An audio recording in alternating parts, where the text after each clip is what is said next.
I'm not experienced, so I'm going to, not experienced at doing demos. This is only my second one, so you'll probably have to bear with me a little bit as we work through it. Basically, the information is correct. I was very frustrated with watercolor. It was probably about 10 years ago that I picked up the watercolor aspect due to Lynn. I don't know if she's arrived, but it's her fault. And I spent many years with extreme frustration. I did take a few workshops, and it was finally a couple years ago when Skip Lawrence was here that, you know, it was just that something. It's amazing how you have a person tell you something that you should have intuitively known all along, and it clicks with you, and he just happened to say, well, then if it frustrates you so much, paint the way you want to paint. Don't worry about the rules. Don't worry about whatever. Explore what you want to explore, and if it comes out fine, if it doesn't, then keep exploring and keep working on it. So that's what happened, and with that, it kind of blossomed into, I guess, what appears to be kind of a unique style. I think I'll start with a quote from Skip Lawrence.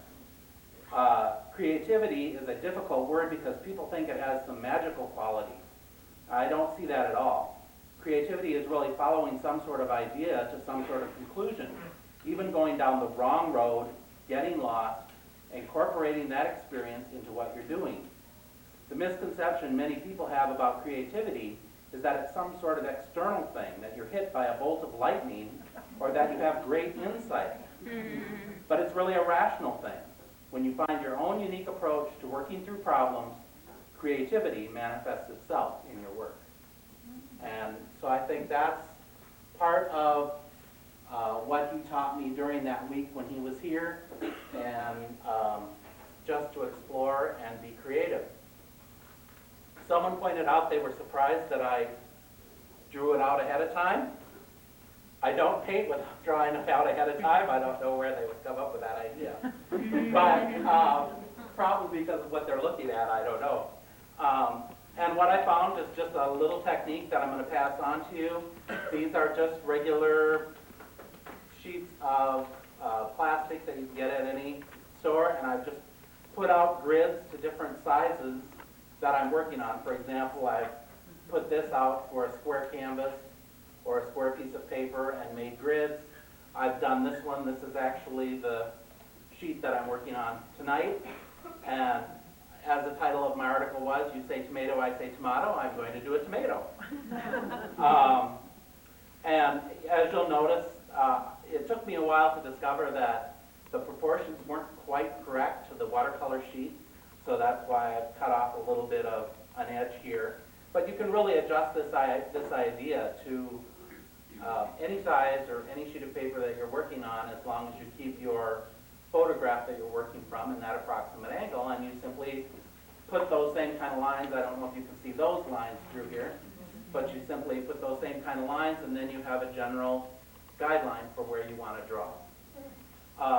And it becomes, much easier to kind of keep things in perspective.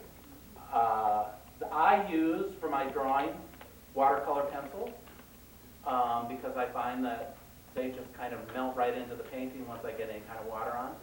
And as opposed to what some people have also thought, I do use water.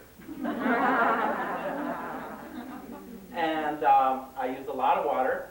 I found that I prefer to use hot water or very warm water as much as possible, because it just does something to the paint to keep it a little bit more moving and mixing and moving well. Why that works, I don't know, and maybe it's all my imagination, but that's my story, and I'm going to stick to it. So we're going to start out. I've drawn the basic design, and a tomato, of course. The color is red. So we're going to start with red, but not where you think I'm going to put red.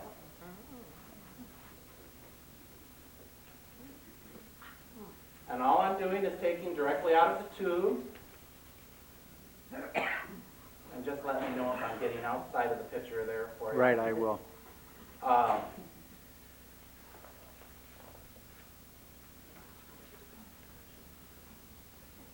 And at this point, I'm not being too overly cautious about where I'm putting my...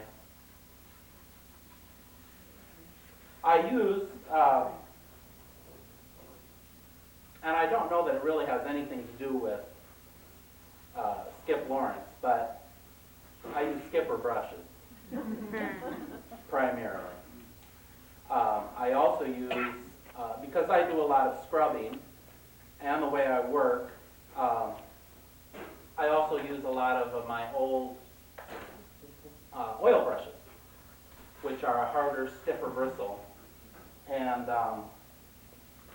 allow me to scrub a little bit more. I use paint directly out of the tube, but as you see, I do use water. It's not strictly a, like an acrylic or What paper is that, Cal? I'm sorry? What paper? Oh, this is a 300-pound Kilimanjaro. And Kilimanjaro only comes in a cold press, and the only reason I remember that, I have a terrible memory, by the way, and the only reason I remember is that Kilimanjaro is a mountain and it has snow on it, so I remember that it's cold press. Do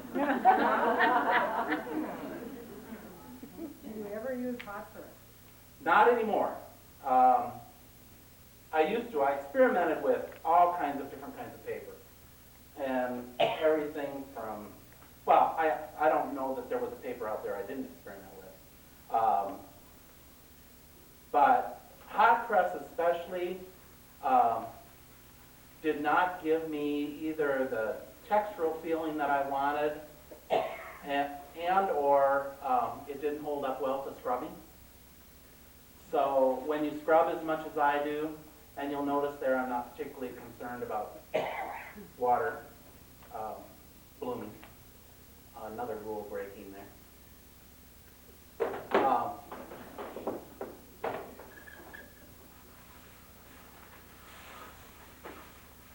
Okay, so we have some red on the canvas. What red did you use? That was Alarizon Crimson. I use almost all American Journey paints simply because the way I paint, I don't use as much paint as you might think I do, but I do use more than probably the typical watercolor artist. And, you know, a tube like this of American Journey, it's considered a professional grade, but I mean, a tube like this costs $7. And so it allows me to do some of the, and it allows me to throw stuff away if I need to. Boy, that's a glare. Now I'm going to start on the tomato. And of course, what color would I start with? But blue.